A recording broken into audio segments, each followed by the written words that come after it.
There was a time when I did not believe I could make it as a content creator, a YouTuber, whatever title you may slap on it. And the reason I believed this was because I had heard this message time and time again that, it is 10 times harder for a black man or a black woman to make it, somebody of color to make it in these United States. I had heard this message from the time I was a youngin', right? That if you wanted to get even just a smidget of what the white man was getting as far as success, that you had to do infinitely more and you were likely never to reach it in the first place. Now, I've obviously come to realize that that was a whole bunch of BS. And these were excuses coming from individuals who could not separate their own personal input into the equation of what they actually got as the results within their life. But nevertheless, I found myself in a place where I genuinely believe that if I tried to be all that I could be, that it wouldn't pan out.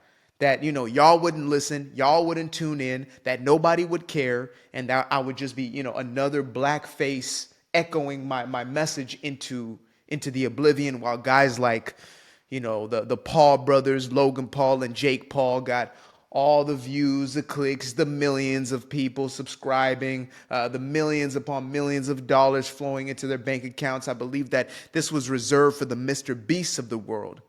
And so, because I held that belief system, I did not put my all into doing what I now do every single day, day in, day out. Now, in the last 4 months, I've seen more growth in not just this platform, but all platforms, right? TikTok was one that I was sleeping on for a very long time. And in the sequence of those 3 to 4 months, I grew from 15,000 followers to more than 200,000 followers, right? Making a substantial living just off that platform alone, not even counting what happens on YouTube. And that came as a direct result of me finally letting go of every excuse that I had left. And instead of holding on to this notion that I was oppressed or, the system was working against me, even if it was just the excuse of the algorithm isn't working in my favor, I dropped that. I said, you know what? I'm going to figure this out. Simple as that. I know I have a gift. I know I have a message. I know I have this passion within me to deliver that message. And so I'm going to develop the discipline necessary to do so. And so I said, every single day I'm going to show up. That's it. Every single day I'm going to show up on this platform 2 to 3 times a day. I'm going to show up. I have something to get to the people. I want to be of value to my audience. And all of a sudden, this happened. All of a sudden, I went from just gradual little steady growth, putting out a little video here, a little video there, telling myself that finally this was going to be the time that I committed myself. And then all of a sudden, hockey stick growth on every single platform that I committed myself to. And everything came with that, as far as audience building up, as far as monetization and all those things that follow. And as beautiful as those things have been, the greatest gift that has come from that is to understand that this has always been in my hands. And I know this isn't an easy message for all of us to hear, especially if we feel that we have been handed a bad deck. You know what I mean? We got the short end of the stick or whatever it may be. But the reality is that we truly have our own lives in our own hands. We have been given the power. Some may say, well, it's God's will.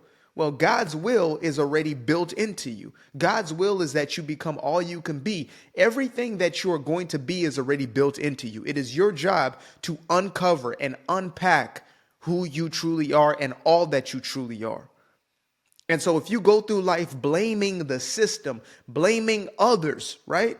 It doesn't just have to be racism, sexism, homophobia, the patriarchy, white supremacy, all that. It can just be blaming your parents, blaming your spouse or your ex-partner, blaming, your family members, whatever it may be. Oh, they didn't support me. They didn't do enough. These people treated me that way, so that's why I cannot succeed. When you hold on to that belief, I guarantee you will stay stuck. You will stay in the very same position that you have now found yourself in, or in a worser position than you are currently in. When you make excuses, those excuses serve you in one way, and that is to keep you apart from the very thing that you desire. And so as difficult as it may be, sometimes we have to check ourselves. And I do this on a daily basis. I'm always and forever analyzing, why is it that I'm getting the results that I'm getting in any given area of my life? Whether it's what I'm doing here, whether it's with my relationship with my fiance, whether it's, other household things, or if it's just internal intrinsic conversations that I'm having. What's this about? When I feel different insecurities popping up, what's that about? Let me check myself instead of blaming somebody out there, blaming my girl or blaming family members, or, somebody says something triggering and I take it to heart. What is that really about? I check myself on every accord when it comes to the things that I'm eating, when it comes to, how I'm treating my body, and therefore the outcomes I'm getting there. I take extreme ownership. Shout out to Jocko Willings. And so we have to get to a place where we can ask ourselves something as simple as, am I just being lazy right now? Am I just being lazy? Maybe I'm not oppressed. Maybe I'm just not doing what is necessary for me to get the thing that I want. Maybe the reason why I've not succeeded thus far is not because of white supremacy. Some people ask, well, why is it that it's only white men who reach this level of success? Why is there no black Elon Musk? Well, first and foremost, there are plenty of black, white, Asian, etc. Elon Musk. It's just that those individuals aren't maximizing their capacity. Most of those individuals are not willing to take themselves there. They're making excuses. They have taken the excuses of the world and they've applied them to themselves. When I see an individual like that, when I see an individual like Trump, hate him or love him, the man has an insatiable work ethic. The man has done incredible things throughout his life, let alone now in the later stages of his life. Most 78-year-olds retired 10 years ago, right? They retired a decade ago. This man has just started. He is just getting started and in the most difficult position that any of us could ever imagine to be in the presidency seat. I look up to a man like that and I think to myself, that's inspiration. I don't look and say, oh, but that's a white man or white supremacy and white privilege. No, I make no excuses. I take notes. I am inspired off of success. I am inspired off of those who do not make excuses for themselves. Yes, we have all been through something. Everybody's lost somebody or a whole lot of somebody's. Everybody's been through some sort of trauma, some sort of tragedy. Everybody's been through some level of something. But when it's all said and done, the outcomes of our lives are not dependent upon what happens, but instead how we choose to respond to those things. Will we be reactive through life or will we be responsive through our lives? Will we choose to make decisions based upon fear or based upon courage? When you act off of fear, you will get what fear produces. You will find yourself in worse and worse situations. When you act off of courage, boldness, stepping through that fear, because I can't promise you ain't going to be afraid. Hell, when I still sit over here and I deliver a message, right before, sometimes I question myself, man, do I really got what it takes? Am I really? And I step through it and I say, of course, this is who I am. And I'm going to do it regardless. If I got something on my heart to say, if I have a message in my heart for somebody out there, they're going to get that message. And I did this when there were 3 people showing up, 5 people showing up, 10 people showing up. When I started seeing 100, 1,000, and I know I haven't even reached just a fractal, an iota of what my actual true potential is, right? I know that. When I hear people say, man, this channel should have millions of subscribers, etc., I'm thankful for that, but I also know it and I believe it. But I don't have a mentality that skews me away from the fact that this is my responsibility. It's not up to the algorithm. It's not up to the powers that be. It's not up to the system or somebody to give me a handout. It's not up to reparations. It's not up to a policy that's going to push me in front of people. No, it is up to me and my own belief system and my own execution. I am the one who is dictating the path that is laid in front of me. I choose to take the steps. God has already given me everything that I need for this journey. The difference is whether or not I'm actually going to take those steps. Am I going to sit back? Am I going to lay in bed for 1 or 2 more hours? Am I going to eat the foods that zap me of energy as opposed to those that actually enhance my energy? Am I going to continue to engage in relationships that strip away my energy, or am I going to give myself to relationships that actually fuel me? Am I going to continue to make excuses for myself? These are the sorts of things that I ask myself on a daily basis. Some folks out there who've been watching me for a while, or, maybe you're new tuning in, but you've watched a whole bunch of content. This is the foundation of who I really am. This is the foundation of the content that I started creating in the very beginning. Now I just have, more expansive, I guess, conversations and more relatable as far as day in, day out, things that are happening in the real world. But this has always been the foundation, taking personal responsibility for your life. You've been given this life for a reason. I'm not the dude who believes that there is a mistake, that you just happen to be born, that the 70 trillion in one, or 1 in 70 trillion chance of you being born was just a fluke, that you were just born without purpose. I know you were built with purpose within you, and it's going to look different than the next person. Even if you have the same gifting, your purpose will look completely different. But if we continue to look to other people, there's people who now watch me in the same way I used to and say, damn, I wish I had that. Man, I wish I could be that. But now I say, man, to hell with that. I wish to be me. People try to compare me to the next one. And, I'm thankful. I'm grateful for some of these comparisons. But when it's all said and done, I just want to be who I am meant to be. I want to be all I'm meant to be. I want everything that is for me. Nothing more, nothing less. I want everything that is for me. And I want to get it through the means of me creating value in this world, being able to express myself, to be fulfilled completely. I'm not going to move through life as a victim of circumstance and condition. Woe is me. Woe is me. If only these things had not happened, if only not for the addiction, if only I had not been born into a third world country, if only, I had parents who were actually emotionally available, if only, look, these things may have happened to me, but now I have a choice as to what I'm going to allow to be for me. And so I see my past and I see it as a catapult for me. Doesn't mean that I don't deal with these things. It doesn't mean that I don't process them. I'm not into, the quote unquote toxic positivity or just repression for repression's sake. But I'm not going to look to my past and use it as a reason for me not to be all that I was born to be. Oh, but I'm oppressed, but I'm a black man in America. Racism, racism, racism. No, I will not accept that. What are you getting for that? Like, if you look, I'm under the mentality of, if you're going to suffer, go through some struggle, whatever, maybe at least get something for it. Like Eric Thomas once said, at least get something for your pain. So if I am blaming all these systems and I'm going through life feeling as a victim, what am I getting from that? Maybe I'm getting a little gratification. Maybe I'm getting some attention. Maybe I'm getting pity. Maybe I'm getting a little bit of sympathy here and there. Maybe that's what I get from it. But what is that actually contributing towards what I actually desired of life?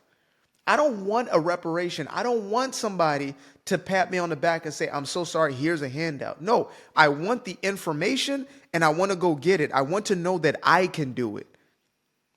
That sounds foolish to some people. Shit, somebody sitting back right now saying, shit, just give me the check. I understand. No, I'll take the check. Don't get me twisted. If you want to send the money, send the money.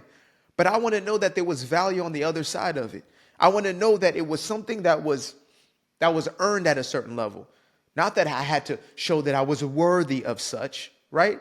But instead that I was willing to create value, that I was willing to express myself in the way that I was born to. Maybe the money you're supposed to get, the wealth you're supposed to accumulate is on the other side of that recipe you're supposed to bring to the world. And yet you are sitting on your behind and you are essentially letting time go by. You are just killing time. You're doom scrolling. You're complaining. You're on the phone with folks that you have no business being on the phone with, having conversations you have no business being in. And you wonder why life is going by without you achieving the things that you set. You set on January 1st, you're going to do X, Y, and Z, and you're already stopped. You already missed 3, 4, 5 days. You say, you know what, forget about it. Maybe not, and you forgot about it like it never happened. And you think that that's going to have no effect. You do not realize that you are breaking the trust that you are supposed to have with yourself. When you break your own promise, you rupture the relationship that you have with yourself. Just like if you make a promise to your kid, you make a promise to your best friend, make a promise to a family member, whatever it may be, and you break that promise, you've lost a little bit of trust. You continue to do that, you will lose all trust. Now you are untrustworthy. And that's why when you listen to your own voice in your own head, now you've come to a place where you don't even believe yourself because you've broken your own promise so many times. How do I know this? Because that was me. I told myself I was going to be consistent. I told myself I would show up. I told myself I'd do what is necessary, but I allowed laziness to overcome me, not doing what was necessary, not putting in the work necessary to get to where I wanted to go to. And maybe some of the work wasn't even the physical output. Right? There's some times when, I might film a short little video and that video gets a significant amount of traction, significant amount of income comes off of that. But when it's said and done, I had to put out 1,000 short form videos to get to that one video, to understand, my true voice and how to deliver a message or whatever it was. I had to put out 600-700 videos to get to the point to where you're seeing me right now, able to articulate in this way, understanding how to actually preach a message or speak a message that's going to resonate with somebody. But that took rep after rep after rep after rep. And I used to think I just wanted it right away. First video, viral, millions of views, millions of dollars, and it's done. I used to think I wanted that. But now I realize that the best thing that happened to me or for me was that I got the ability to hone in my skill, hone in my craft, and more importantly, to develop discipline. On the other side of laziness is discipline. And on the other side of discipline is everything that you want. When you are able to tell yourself, I'm going to do this, and you keep that promise regardless of how you feel in that moment. Regardless of how you feel in that moment. But instead, it is far easier to blame somebody. It is much easier to say, you know what? This is just the system. This is the white man. This is white supremacy. This dude right here is a damn sellout. He's an Uncle Tom. I don't want to hear nothing he has to say. I got folks who listen to me on a daily basis that can't stand me. It's a very interesting dynamic. I never understood it for myself. I'm not the type. I'm not the one. If I don't like it, I don't like it. I'm not going to listen to it. Like, genuinely, I'm not going to listen. I listen to opposing beliefs and views all day. But if I genuinely think something is just, the bane of my existence, I just won't listen to it.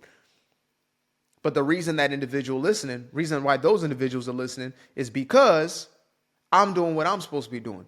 Even your haters, the people who are opposed to your good, those who see themselves as enemies to your progress, won't be able to turn away from you. There are people watching Kevin Hart right now. There are people tuning into what's his name, Colin Cowherd, whatever the hell he is on ESPN, or Stephen A. Smith, who hate his guts, but they tune in every single morning. There are people who used to watch a guy like Howard Stern, who would listen 2 times as much as his fan base because they couldn't stop listening. Now, again, was I a fan of what that man was doing? 99% of it? Absolutely not. But he was doing him. He was doing him to the absolute fullest, and he was showing up every single day. And he almost became a billionaire on the radio doing exactly that. Marie Callender. What did she do? She baked pies. That's what she did. Shout out to you, Steve Harvey, one of the most inspirational figures out there. Very much slept on. Not that mustache, though. That mustache is not slept on. That mustache is prevalent. But the story of Marie Callender is an incredible one. But it shows you that there is nothing, no task too small, no thing that cannot expand into the very thing that you imagine in your mind or even beyond what you can conceive. But you must give up the excuses. You must let go of that laziness. I believe that there are 2 to 4 out of 10 of the things in our lives that are out of our control, and therefore we let them go. As a matter of fact, I'll say 2 out of 10. Pareto principle. 8 out of 10 or 80% of the things in our lives are in our full control. Your finances, your career, your relationships, etc., all in your control. Simple. So, if you are in control of your life, a majority of your life, you must be focused on changing those aspects or elements of your life. Simple. If you know that you have control over those areas of your life, why would you not take control of them besides the fact that you actually don't want to change? And for some folks, they have to admit that. Some folks have to admit, I really don't want that. I'm not willing to do what it takes. And instead of doing that, they just, they hate on rich folk. They hate on somebody who does have it. They hate on somebody who does have that beautiful relationship, who did what was necessary to get to a place where they can be in that beautiful, healthy, sustainable, functional, mature relationship. Instead, you hate on them when you should be taking notes or just saying, I'm not willing to do what is necessary to get that result. That person I respect infinitely more than the one who lies to himself and says, I don't want it, and then ends up just hating on that person. We need to let go of the excuses, folks. The only thing between me and the aspirations that I have, the goals that I have for myself, the vision that I have for my life, is how many excuses I'm willing to put in the way. Simple. I used to be afraid of the dark, place unknown like a heart in their heart. I used to see my life in the bar. Now the kids unchained, every shackle is lost. 2 steps in the moonlight, 2 step in the daytime. You just know when it feel right. You got a feeling the time's not. See you through those shades that I just threw on. Through my lenses, you just can't do no wrong. I fell in love with myself again. I fell in love with myself. I fell in love with the sunshine. I fell in love with the light. I fell in love with the full moon. I fell in love with the night. I can see the light again. I can see the light. You can see the life in him illuminate the night. I know the time is taking. A 365, that's a full rotation. I see you looking up, you know them constellations. Constantly gazing like house of praises, you get to praising.